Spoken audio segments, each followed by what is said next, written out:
Et yo tout le monde, c'est Godzilla Kingdom. Du coup, on se retrouve pour une nouvelle vidéo. Du coup, aujourd'hui, je vais vous parler d'une théorie de Godzilla x Kong Supernova qui concerne Space Godzilla. Parce que oui, pour ceux qui ne le savent pas, Space Godzilla sera bel et bien l'antagoniste de Godzilla x Kong Supernova, le prochain film du Monsterverse qui va sortir en mars 2027. Et la question qu'on pourrait se poser, c'est comment il va être créé. Déjà, dans la RSI, ce qui se passe, c'est que dans un film qui s'appelle Godzilla vs Biollante, sorti en 1989 dans la RSI, ce qui se passe, c'est que du coup, Biollante a été créé avec de l'ADN de Godzilla.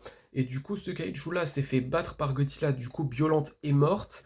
Et du coup, dans un film qui arrive plus tard en 1994, Godzilla vs Space Godzilla, en gros, ce qui se passe, c'est qu'en gros, ces cellules-là, du coup, se sont fait aspirer par un trou noir dans l'espace et ça donne Space Godzilla. Et la question qu'on pourrait se poser, c'est comment il va être créé Space Godzilla dans le Monsterverse parce qu'on n'a pas encore vu Biollante dans le Monsterverse. Je pense qu'il y a plusieurs possibilités. Déjà, la première possibilité que je pense le moins, c'est en gros, Biollante apparaît pour la première partie du film et du coup, Biollante va se faire battre par soit Godzilla tout seul ou soit Godzilla avec Kong. Ensuite, la deuxième possibilité, ça serait que Godzilla est en quelque sorte responsable de la création de Space Godzilla. Je vous explique. En gros, à la fin de Godzilla x Kong The New Empire, Godzilla utilise son souffle atomique dans le ciel et il y a une théorie qui dit qu'après avoir utilisé son souffle atomique dans le ciel, il serait en quelque sorte responsable du coup de la création de Space Godzilla parce qu'en gros, ce qui se passe, c'est qu'en gros, il y a une théorie qui dit que en gros son souffle atomique qui est en quelque sorte son ADN,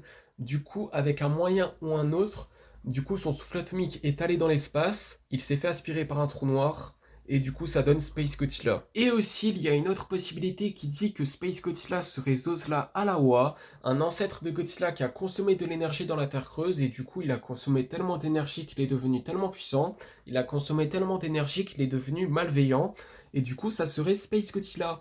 En fait, c'est bizarre parce qu'en fait, Space Godzilla, disons qu'il n'a pas d'ailes, et du coup, Zosla Alawa, du coup, c'est un Godzilla qui a des ailes.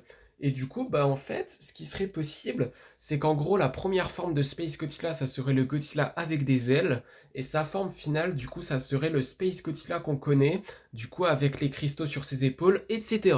Mais à voir en 2027, du coup, quand Godzilla x Kong Supernova sortira. Mais bon, en tout cas, c'est la fin de cette vidéo et la fin de cette théorie sur Space Godzilla dans Godzilla x Kong Supernova.